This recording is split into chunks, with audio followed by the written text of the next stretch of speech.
नमस्कार साथियों, स्वागत है आप सभी का।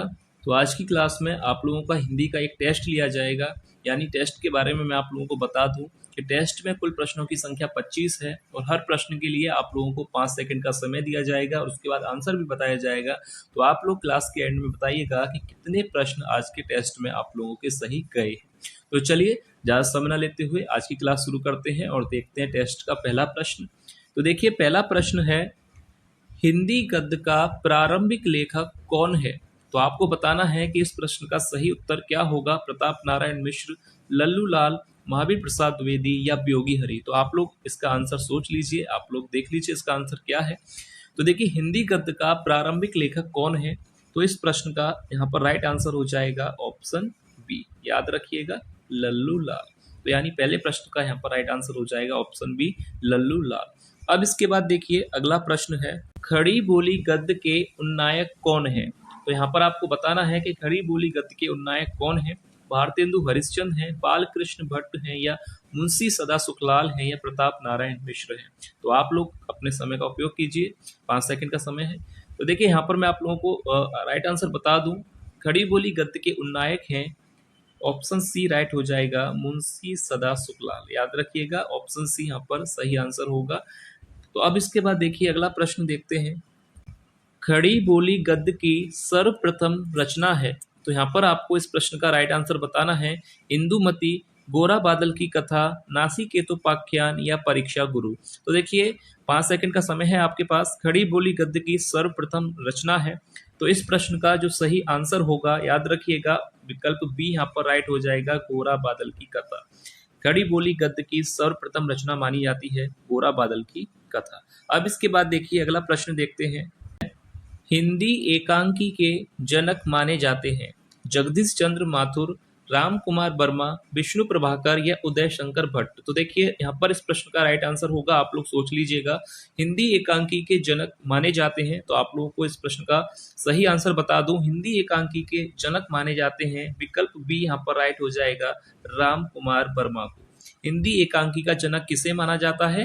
राम कुमार वर्मा जी को। अब इसके बाद देखिए अगला प्रश्न देखते हैं, कौन सी रचना ब्रज भाषा की नहीं है? तो यहाँ पर आपको आंसर बताना है कि कौन सी रचना ब्रज भाषा की नहीं है।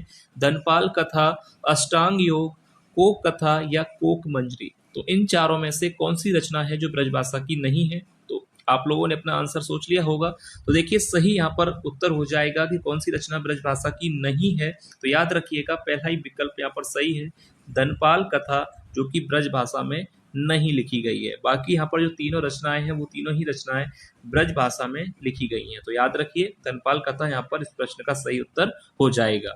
अब इसके बाद देखिए अगला प्रश्न देखते हैं, महावीर प्रसाद द्विवेदी को किस संस्था ने आचार्य की उपाधि से सम्मानित किया था? केंद्रीय शिक्षा संस्थान ने, हिंदी साहित्य सम्मेलन, नागरी प्रचारणी सभा ने या संपूर्णानंद विश्वविद्यालय ने।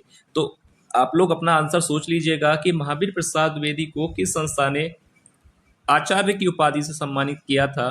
तो इस प्रश्न का जो सही उत्तर होगा ऑप्शन सी, यानी नागरी प्रचारणी सभा ने। याद रखिएगा, महावीर प्रसाद द्विवेदी को नागरी प्रचारणी सभा ने आचार्य की उपाधि से सम्मानित किया था। तो यहाँ तक आपको क्लियर है। अब देखते हैं अगला प्रश्न, हिंदी का पहला मौलिक उपन्यास कौन सा है? आनंद मठ, परीक्षा गुरु, नहुस या गोरा बादल की कथा। तो जो भी राइट आंसर है आप लोग सोच लीजिएगा कि हिंदी का पहला मौलिक उपन्यास कौन सा है। तो इस प्रश्न का जो भी सही आंसर है मैं आप लोगों को बता दूं, ऑप्शन बी यहाँ पर राइट हो जाएगा, परीक्षा गुरु।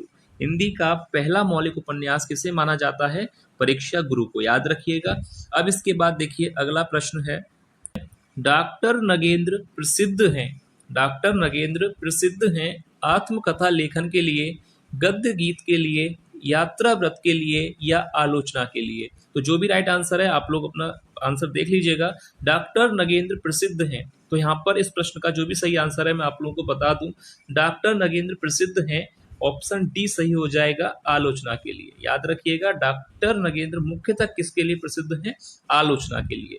अब इसके बाद देखिए अगला प्रश्न देखते हैं, हिंदी साहित्य सम्मेलन के प्रथम अध्यक्ष कौन थे? आचार्य रामचंद्र शुक्ल, मदन मोहन मालवीय, श्याम सुंदर दास या महावीर प्रसाद द्विवेदी। तो जो भी राइट आंसर है आप लोग देख लीजिए। हिंदी साहित्य सम्मेलन के प्रथम अध्यक्ष कौन थे? तो इस प्रश्न का सही आंसर है ऑप्शन बी राइट हो जाएगा, मदन मोहन मालवीय, जो कि हिंदी साहित्य सम्मेलन के पहले अध्यक्ष थे।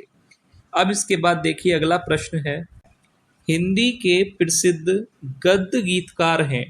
तो आपको बताना है कि हिंदी के प्रसिद्ध गद्य गीतकार कौन हैं? देवेंद्र सत्यार्थी हैं, महादेवी वर्मा, मनु भंडारी या योगी हरि। तो इस प्रश्न का जो भी सही आंसर है आप लोग सोच लीजिएगा। हिंदी के प्रसिद्ध गद्य गीतकार हैं, तो इस प्रश्न का सही उत्तर होगा ऑप्शन डी, योगी हरि। हिंदी के प्रसिद्ध गद्य गीतकार हैं योगी हरि। अब इसके बाद देखिए अगला क्वेश्चन देखते हैं, काशी नागरी प्रचारणी सभा की स्थापना हुई। काशी नागरी प्रचारणी सभा की स्थापना किस वर्ष में हुई थी? 1887 या 1888, 1872 या 1893। तो आप लोग अपना आंसर सोच लीजिएगा। काशी नागरी प्रचारणी सभा की स्थापना हुई थी वर्ष 1893, यानी विकल्प डी यहाँ पर राइट आंसर हो जाएगा। 1893 में काशी नागरी प्रचारणी सभा की स्थापना हुई थी। अब इसके बाद देखिए अगला क्वेश्चन है, नागपुर में हिंदी विश्व सम्मेलन कब हुआ था? तो आपको बताना है कि नागपुर में हिंदी विश्व सम्मेलन किस वर्ष में हुआ था? 1974 या 1975 या 1977 या 1978। तो आप लोग अपना आंसर सोच लीजिएगा। तो देखिए इस प्रश्न का जो भी राइट आंसर है मैं आप लोगों को बता दूं, यहाँ पर राइट आंसर हो जाएगा विकल्प बी, यहाँ पर सही होगा। वर्ष 1975 में हिंदी विश्व सम्मेलन का आयोजन जो है नागपुर में हुआ था, याद रखिएगा 1975, यहाँ पर राइट आंसर हो जाएगा। अब इसके बाद देखिए अगला प्रश्न देखते हैं, मनस्वी मित्र तुम धन्य हो कथन है, यह कथन जो है किस रचना का है कि मनस्वी मित्र तुम धन्य हो? गेहूं और गुलाब का, या कुटज निबंध, सन्नाटा या निंदा रस। तो देखिए यहाँ पर आपको बताना है कि किस रचना से यह कथन लिया गया है, मनस्वी मित्र तुम धन्य हो। तो देखिए यहाँ पर मैं राइट आंसर आप लोगों को बता दूं कि इस प्रश्न का जो राइट आंसर होगा ऑप्शन बी यहाँ पर राइट हो जाएगा, कुटज निबंध में। मनस्वी मित्र तुम धन्य हो यह कथन जो है किस रचना में है? कुटज, जो कि निबंध है। और यह निबंध किसका है? याद रखिएगा हजारी प्रसाद द्विवेदी जी का। हजारी प्रसाद द्विवेदी जी का यह निबंध है, याद रखिएगा हजारी प्रसाद द्विवेदी जी का यह निबंध है कुटज, और इसका यह कथन है। अब इसके बाद देखिए अगला क्वेश्चन देखते हैं, जालपा प्रेमचंद के किस उपन्यास का पात्र है? तो 5 सेकंड है आप लोगों के पास, आंसर देख लीजिएगा। जालपा प्रेमचंद के किस उपन्यास का पात्र है? गबन, रंगभूमि, प्रेमा या कर्मभूमि। तो राइट आंसर हो जाएगा इस प्रश्न का ऑप्शन ए, गबन। याद रखिएगा जालपा मुंशी प्रेमचंद के किस उपन्यास का पात्र है? गबन उपन्यास का पात्र है, याद रखिएगा। अब इसके बाद देखिए अगला प्रश्न देखते हैं, पृथ्वी कल्प के रचनाकार हैं। पृथ्वी कल्प रचना के रचनाकार हैं भारत भूषण अग्रवाल, गिरिजा कुमार माथुर, नरेश मेहता या अज्ञे। तो देखिए आपको बताना है कि यहाँ पर राइट आंसर क्या होगा, तो आप लोग अपना आंसर सोच लीजिएगा। तो देखिए इस प्रश्न का राइट आंसर मैं आपको बता दूं, पृथ्वी कल्प रचना के जो रचनाकार हैं वह हैं गिरिजा कुमार माथुर, यानी विकल्प बी यहाँ पर राइट आंसर हो जाएगा। पृथ्वी कल्प के लेखक कौन है? गिरिजा कुमार माथुर। अब इसके बाद देखिए नेक्स्ट क्वेश्चन देखते हैं, आयोग वह कहा जाता है। आयोग वह कहा जाता है अल्प प्राण को, संयुक्त व्यंजन को, महाप्राण को या विसर्ग को। तो आप लोग अपना आंसर सोच लीजिएगा। अयोग वाह किसे कहा जाता है? तो इस प्रश्न का राइट आंसर हो जाएगा विकल्प डी, विसर्ग को। यानी अयोग वाह कहा जाता है किसको? विसर्ग को। ये परीक्षा के लिए अच्छा प्रश्न है, इंपोर्टेंट प्रश्न है, परीक्षा में आपसे पूछा जा सकता है। तो याद रखिएगा अयोग वाह कहा जाता है विसर्ग को। अब इसके बाद देखिए नेक्स्ट क्वेश्चन देखते हैं, चौराहा में कौन सा समास है? तत्पुरुष समास, बहुब्रीहि समास, द्विगु समास या कर्मधारय समास।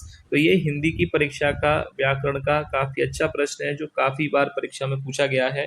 तो याद रखिएगा, आप लोग अपना आंसर सोच लीजिए पहले। अब देखिए इस प्रश्न का जो भी राइट आंसर है मैं आप लोगों को बता दूं, विकल्प सी यहाँ पर सही हो जाएगा, द्विगु समास। याद रखिएगा चौराहे में कौन सा समास है?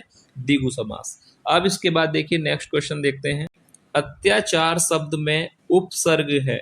अत्याचार शब्द में उपसर्ग आपको बताना है। विकल्प दिए गए हैं आ, अत, अति या अत्य। तो देखिए यहाँ पर जो भी राइट आंसर है पहले आप लोग देख लीजिए। मैं आपको यहाँ पर बता दूं, इस प्रश्न का राइट आंसर हो जाएगा विकल्प सी, अति। याद रखिएगा, अत्याचार शब्द में उपसर्ग हो जाएगा अति। अब इसके बाद देखिए नेक्स्ट क्वेश्चन है, उथला शब्द का विलोम क्या है? गहरा, समतल, उभार या कोई नहीं। तो देखिए उथला शब्द का जो भी राइट आंसर है आप लोग अपना सोच लीजिएगा। उथला शब्द का विलोम यहाँ पर हो जाएगा विकल्प ए, यहाँ पर राइट होगा गहरा। याद रखिएगा, उथला का विलोम होता है गहरा। ये प्रश्न आपसे परीक्षा में पूछा जा सकता है क्योंकि आया हुआ प्रश्न है। उथला शब्द का विलोम क्या हो जाएगा? गहरा। अब इसके बाद देखिए अगला प्रश्न देखते हैं, जिसके पास घर ना हो के लिए एक शब्द आपको बताना है कि जिसके पास घर ना हो के लिए एक शब्द क्या होगा? ग्रही, अभिषेक, अनिकेत या अंकिचन। तो जो भी राइट आंसर है आप लोग अपना सोच लीजिएगा। जिसके पास घर ना हो के लिए एक शब्द हो जाएगा विकल्प सी, यहाँ पर राइट हो जाएगा अनिकेत। अनिकेत का मतलब होता है जिसके पास घर नहीं होता, और अंकिचन वो होता है जिसके पास कुछ ना हो, यानी जो गरीब है, जो दरिद्र है, यानी जिसके पास कुछ भी ना हो के लिए बोला जाता है अंकिचन। पर यहाँ पर प्रश्न है कि जिसके पास घर ना हो, तो राइट आंसर हो जाएगा अनिकेत। अब इसके बाद देखिए अगला प्रश्न देखते हैं, चटिका का तद्भव क्या है? चटक, चक्र, चींटी या चिड़िया। तो देखिए चटिका का तद्भव आपको बताना है, तो आप लोग अपना आंसर देख लीजिएगा। चटिका का तद्भव क्या है? तो इस प्रश्न का जो राइट आंसर हो जाएगा मैं आपको बता दूं, ऑप्शन डी यहाँ पर राइट होगा चिड़िया।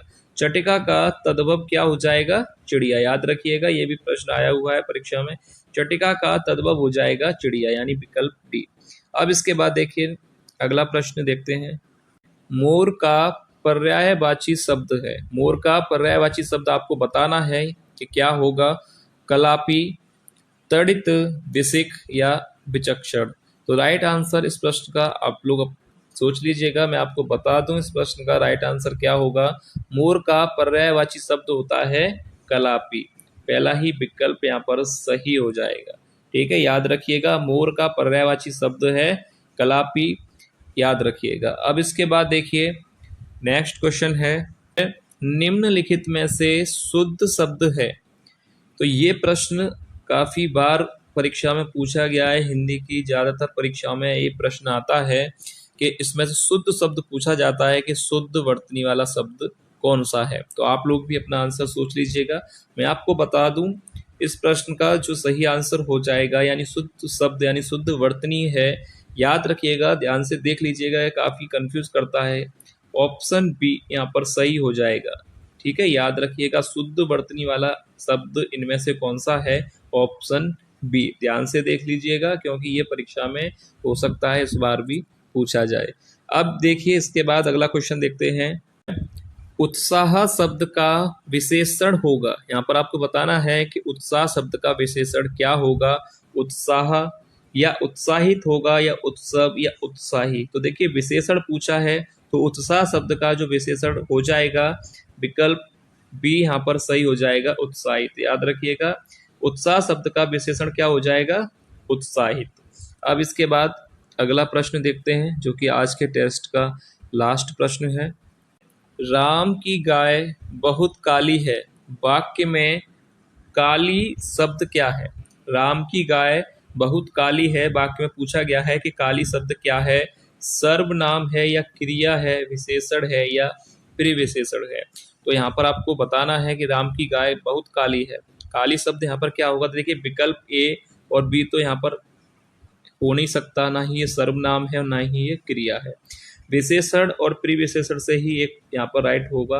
तो देखिए मैं आपको बता दूं, विशेषण क्या होते हैं? जो संज्ञा और सर्वनाम की विशेषता बताते हैं। प्रिविशेषण क्या होता है? जो विशेषण की भी विशेषता बताता है। तो काली शब्द यहाँ पर जो है किसकी विशेषता बता रहा है? गाय की। तो काली जो शब्द है वो यहाँ पर हो जाएगा विशेषण। ऑप्शन सी यहाँ पर राइट आंसर हो जाएगा। याद रखिएगा। तो ये था आज के टेस्ट का अंतिम प्रश्न। तो आप लोग जरूर बताइएगा कि आपके इस टेस्ट में कितने प्रश्न जो है सही गए हैं कमेंट करके, और किसी भी प्रश्न पर आपको कोई भी डाउट लगता है तो आप लोग पूछ सकते हैं। तो चलिए मिलते हैं नेक्स्ट क्लास में ऐसे ही और महत्वपूर्ण MCQ के साथ। तब तक के लिए धन्यवाद।